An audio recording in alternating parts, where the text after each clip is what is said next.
You're listening to the Public Health Entrepreneurs Podcast with your host, Dr. Charlotte Huntley. Everyone, and thank you for joining me on this episode.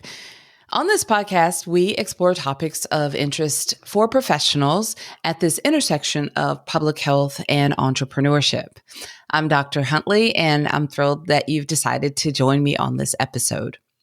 Now, I'm a public health entrepreneur with well over 20 years of experience in public health and healthcare, and I've supported many entrepreneurs along the way. I've also been podcasting since 2017. Today's episode will be helpful, I think, for you regardless of where you are and whatever stage of business that you're in, whether you are exploring ideas and just getting started, or if you're an established business owner. I think you'll be able to pull some value from what I'm going to share with you on this episode. My focus and my topic right now is on niching down and gaining clarity. So niching down will help you gain clarity. So again, whether you're at the beginning stages of your business, just trying to get started, or you are established business owner, this is a topic that is important to reflect over and review, I think, often. So let me just share a little bit around my guidance, maybe some tips for you on being able to do this. The first thing I will say in terms of niching down and helping you with clarity is identifying who. We're going to talk about, just so you know, who, what, and why. So let's start with who. Who are you most interested in, most drawn to? And when I say who, I'm really thinking about populations, target populations. Let's niche it down. You could say everybody everywhere, because we think of public health, it's populations of people everywhere, but really starting to niche down. What populations are near and dear to your heart? What captures your attention most often? What are you drawn to in projects first, in research or activities? Is it the population of elderly people, men and women? Is it children? Is it a group? Is it women's health? Is it men's health? It could be LGBTQ plus. If we got even more specific about these populations, maybe it's a population of people who live in a certain geographic area that niches down even further. So if we think of women or men or children or elderly, if we start thinking about geographic areas, then that certainly creates a niche. If it's by country, so any of those population ideas, if you think about United States versus France or versus Germany or versus a smaller country, Bahamas, all of those populations then become very niche because the needs and the challenges are going to be very different from all of these different countries. Now, if you were to go even further, and maybe it's a niche area, a specific area within a country. So here in the United States, I think of the southeastern region of the country, the population, let's just say we chose children in the southeastern part of the United States may have very different experiences and challenges compared to children in the Northwest, Pacific Northwest part of the country. Now, when you start thinking about that, in my mind, I'm thinking about all the different things that could factor in and make that so different. Weather challenges, natural disasters out west in California, for example, the children may be impacted by wildfires more frequently and may never have really experienced a hurricane compared to children in the southeast of the United States, where hurricanes happen frequently and we rarely have wildfires compared to California. So I'm giving these examples just to put into context of how we can niche down who we care about or who we are more drawn to. It's not that the others are not important, but in terms of trying to get your business off the ground, or if you're operating and you're really slammed and you're rolling, how are you going to niche down to a target population to serve to not only from helping you be more premium, but helping you be more relatable, referable.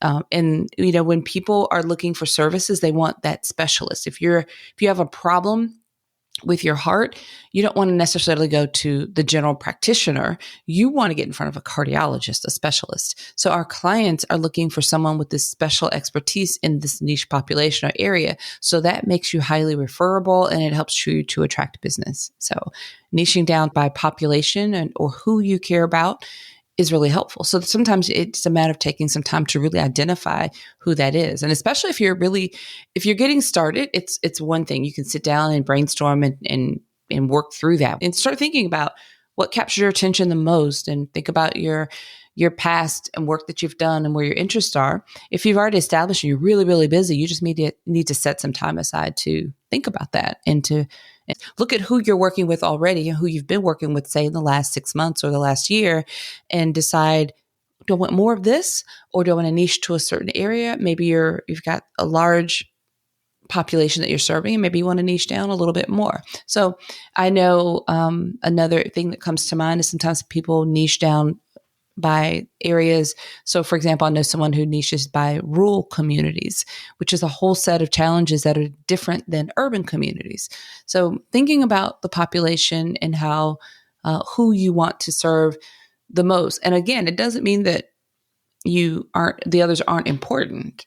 I think it's just a matter of deciding what captures your attention the most. What are you already drawn to lead toward this more meaningful work, the work that, you're more excited about showing up for because it's already capturing your attention. Okay.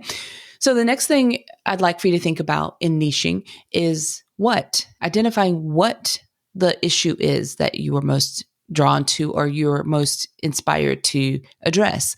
So that's the what part of it. So the what could be a disease, like maybe diabetes or cardiovascular disease or a type of cancer. What could be another type of condition or issue that's impacting health of population. So it may be violence prevention, or it may be addressing these, natural disasters, like I was saying, preparedness for natural disasters. The what may look very different from person to person. It could be our environmental type of an issue. It could be, like I said, a disease, a condition, but it's not limited to a disease. But what are the topics that you are most drawn to that are impacting health of populations? It could be racism. It could be anything that's affecting the health of a population that you care about. So what is it that captures your attention? Identifying what and niching down by what is important, because that, again, helps you to become more of the subject matter expert.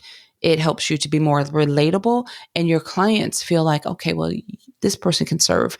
This company can help us because they are really speaking. They specialize in this area that we have this challenge with. So thinking about how you're identifying the what, the issue that's affecting the health of the populations of people that you care about. And then the other part of this third part of this is why. This is really important because you have to remind yourself, this is your business. This is the business of your dreams that you get to create. It may not start out like the business of your dreams, but you're working toward creating this business of your dreams, meaning you get to address the issues, the challenges, you get to serve in the areas that you care most about, that matter most to you. It doesn't mean that every bit of work that you do is so exciting and thrilling. It just means that it's meaningful. It's the thing that we're all servants in this, under this public health umbrella. We want to serve. That's why we're in this industry. So this business that you're creating gives you the opportunity to serve in a way that aligns with what matters most to you. So when you think about identifying why, that helps you get connected to this meaningful, heart-centered work. So when I mean why, if you think about, go back to the population who, if you're thinking about, well, I'm going to focus on women health issues. Maybe it's endometriosis. And you think, why? answer the why. You don't have to tell everyone else the why. It may naturally come up, but why do you care most about this? Well, I had an aunt that really suffered and my mother suffered and they didn't understand what was happening and they had a lot of challenges trying to get diagnosed and it just felt like so much time was lost and they had so much confusion added on to the pain. And I really care about making this better, improving this for people. That's it. That's the why. That's what's going to get you going and have you talking to people and reaching out and connecting. Or maybe sometimes your why is very personal because it happened to you and you had to advocate for yourself. It's a challenge that you're working with or that you've wrestled with and you decided this is important to you. Your why is because it was you. You were that person at one stage. So whatever it is that you select on the population and the what, the condition. Oftentimes when I started out with this interest in diabetes was because of my own journey with diabetes. So think about what your why is when you think about who you're serving, who you want to niche down to serving, and what you want to niche down and answer for yourself the why. And gaining clarity on these areas can help you decide when to say yes and when to say no, when opportunities arise and where you need to show up. It can help you with guiding your business, whether you're just getting started or whether you are already operating fully and you need to niche down for the sake of leveling up your business. Answering these questions again can help you really hone in on that clarity and that focus and really ultimately help you developing and creating this business that you will be so excited about, but also doing work that feels meaningful and fulfilling for you.